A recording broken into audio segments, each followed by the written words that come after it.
శ్రీ గురుభ్యో నమ. చంద్రభాగా తరంగాలు. భక్త కాన్హో పాత్ర.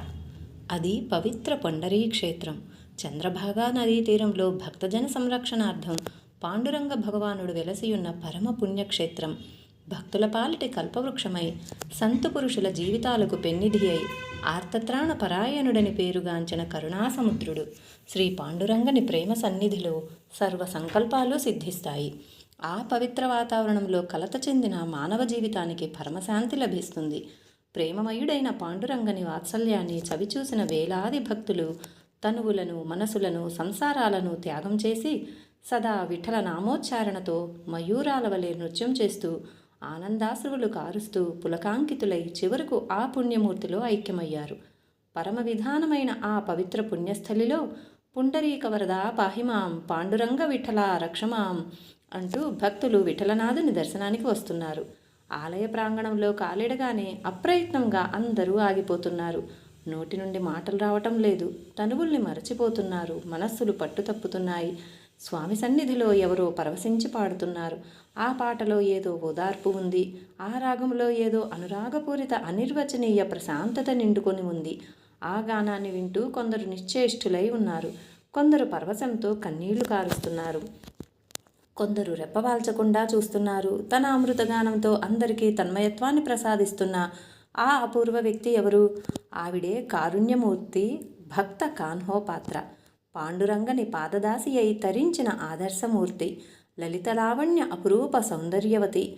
నిష్కళంకయై పాండురంగని సేవలో అన్నీ వదులుకొని అందరినీ పోగొట్టుకొని నిరాధారమైన జీవితాన్ని సాగించిన భక్త శిఖామణి.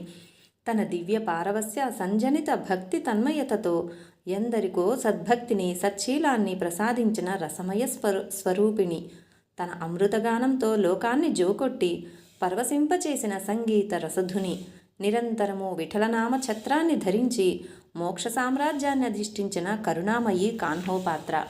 పండరీ క్షేత్రానికి సమీపంలో మంగళవేధ అనే గ్రామమున కళావంతుల వంశానికి చెందిన శ్యామ అనే వేశ్య ఉండేది. తన అందాన్ని తోచగలిగే పురుషులందరికీ తను ఒక ఆట వస్తువు. బ్రతుకు బజార్లో తన సౌందర్యాన్ని కులవృత్తి పేరిట వేలం వేసుకుంటూ నీచ మార్గంలో పయనించి భాగ్యవంతురాలైంది. ఆవిడ గర్భాన పాప ఫలితంగా జన్మించిన శిశువే ఈ కాన్హో పాత్ర. బురద నుండి కమలం ఉద్భవించినట్లు, బొగ్గుగనుల నుండి రత్నాలు బయలువెడలినట్లు సానివృత్తితో జీవించే శ్యామకు పరమ పవిత్రురాలు కాన్హో పాత్ర కుమార్తె అయి జన్మించింది. కారణజన్మురాలైన కాన్హో పాత్ర చిన్ననాటి నుండి పాండురంగని పరాభక్తిలో సర్వం మరచి తదేకంగా భగవన్నామామృతాన్ని పానం చేస్తూ ఉండేది. కాన్హో పాత్రకు యుక్త వయసు వచ్చింది.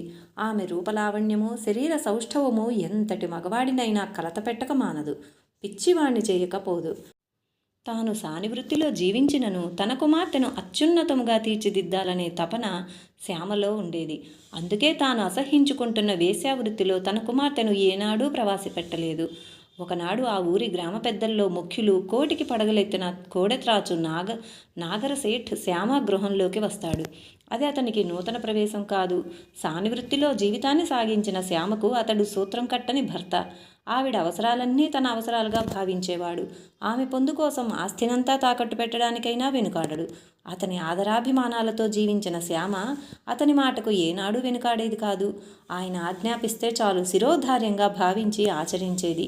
నాగరసేఠ్ ఇంట్లోకి రాగానే ప్రథమంగా ముగ్ధరాలైన కాన్హో పాత్రను చూశాడు. అతని మనసు ద్రవించింది. శరీరం కంపిస్తున్నది. కాన్హో పాత్ర అందాన్ని చూసి తను పిచ్చివాడైపోయాడు. ఒక్క అడుగులో శ్యామ ఉన్న గదికి వెళ్ళి ఆ అందాల రాశి ఎవరు అని శ్యామను ప్రశ్నించాడు. శ్యామ నవ్వుతూ, అదేమిటండి, మనమ్మాయే కదూ, కాన్హోను గుర్తించలేకపోయారా? నిన్ననే తాతగారింటి నుండి వచ్చింది అని సమాధానం ఇచ్చింది. ఆ సమాధానం నాగరసేఠ్కు చాలా బాధ కలిగించింది.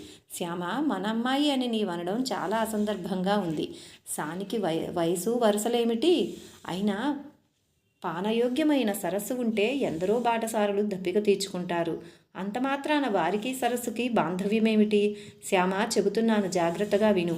ఒకనాడు నిన్ను కోరిన నా మనస్సు, నీ పొందుకై తప్పించిన నా హృదయం అదే ఆవేశంతో ఈనాడు కాన్హోను కాంక్షిస్తున్నది. ఆమె లేనిదే నేను జీవించలేను.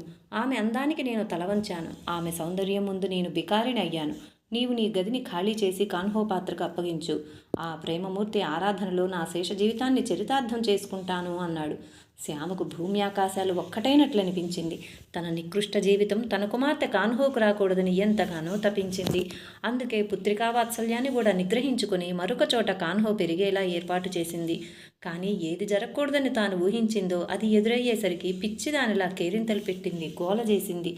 తన ప్రాణాన్నైనా ఇవ్వడానికి సిద్ధమే గాని కాన్హోను ఈ పాపపంకిలంలో దించలేనని నొక్కి చెప్పింది. నాగరసేఠ్ ప్రయత్నాలన్నీ విఫలమయ్యాయి. అరణ్యాల్ని సైతం భస్మం చేసే దావానలంలా అతడు కోపోద్రిక్తుడయ్యాడు. పగబట్టిన కోడెనాగులా తయారయ్యాడు. ఆ గ్రామంలో అతడి మాటకి ఎదురు పలికేవారు లేరు. దినదినానికి శ్యామ బ్రతుకు ఎడారి జీవనమైంది.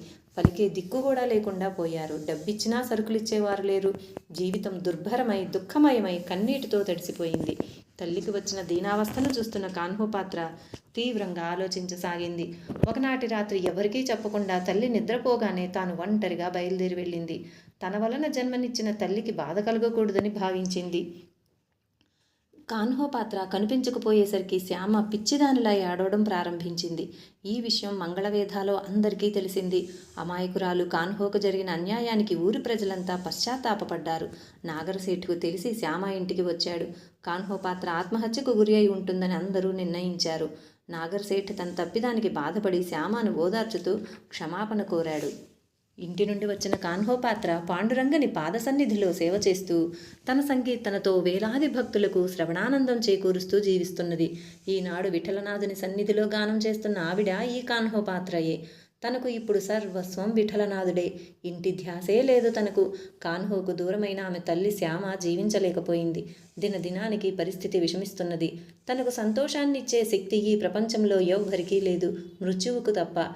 శ్యామను ఈ స్థాయిలో చూసిన నాగరసేఠుకు బాధ జనించింది. పాండురంగ దర్శనంతోనైనా శ్యామకు మనశ్శాంతి చేకూరుతుందని ఆమెను పండరీపురం తీసుకుని వెళ్ళాడు. చంద్రభాగా నదిలో స్నానమాచరించి పాండురంగని దేవాలయంలో ప్రవేశించారు. అక్కడ వేలాది భక్తులు భక్తి ప్రపత్తులతో శ్రవణం చేస్తున్న సంకీర్తనలో పాల్గొన్నారు. ఆ కంఠమాధుర్యం వర్ణనాతీతం. ఎవరిది కంఠం? నాగరసేఠ్ తదేకంగా చూశాడు. అక్కడ గానం చేస్తున్న వ్యక్తి కాన్హో పాత్ర. ఆమెను చూడగానే తన ఆనందానికి అంతులేదు. శ్యామ, మన కాన్హో చావలేదు, అదిగో అక్కడ పాడుతున్నది తనే అని అప్రయత్నంగా అన్నాడు. మూడుబారిన తన జీవన వృక్షం తిరిగి లలిత పల్లవాలతో చిగురించినట్లయింది శ్యామకు.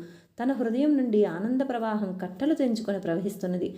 కానీ దురదృష్టవంతులకు వచ్చే ఆనందం మెరుపులాంటిది. నాగరసేఠ్ మళ్లీ తన దుష్టభావాన్ని వెల్లడించాడు. కాన్హోని ఇంటికి తీసుకొని రమ్మని, తనకు అప్పగించమని శ్యామను బలవంత పెట్టసాగాడు. శ్యామ ఆలోచించింది. తన కాన్హో ప్రాణాలతో ఉంది. తనకంతకన్నా కావలసింది లేదు.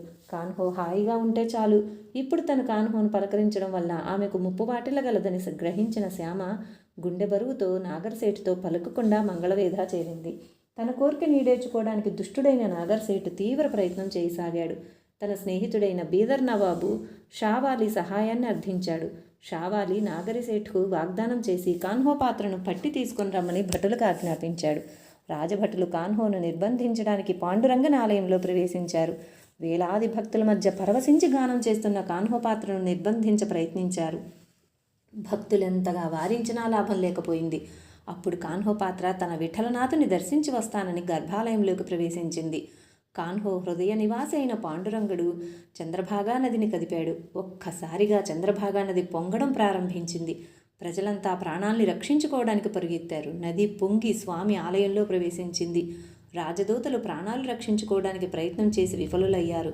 చంద్రభాగా ఆగ్రహానికి గురయ్యారు. చంద్రభాగా పవిత్ర జలం స్వామి పాదాలనంటే అభిషేకం చేసింది. స్వామి పాదాల వద్ద పడి ఉన్న కాన్హోను తనతో తీసుకువెళ్లి తన గర్భంలో ముచ్చుకుంది.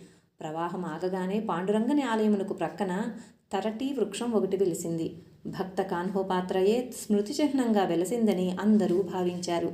ఈనాటికి అక్కడ ఆ భక్త కాన్హో పాత్రకు గుడి కట్టి పూజ చేయడం జరుగుతున్నది. భక్త శిఖామణి కాన్హో పాత్రను ఉద్ధరించి భక్తజన రక్షకుడన్న బిరుదును పాండురంగుడు మరొకసారి సార్థకం చేసుకున్నాడు. ఓం శ్రీ ముకుందాయ నమః. జై శ్రీ పాండురంగ విఠల.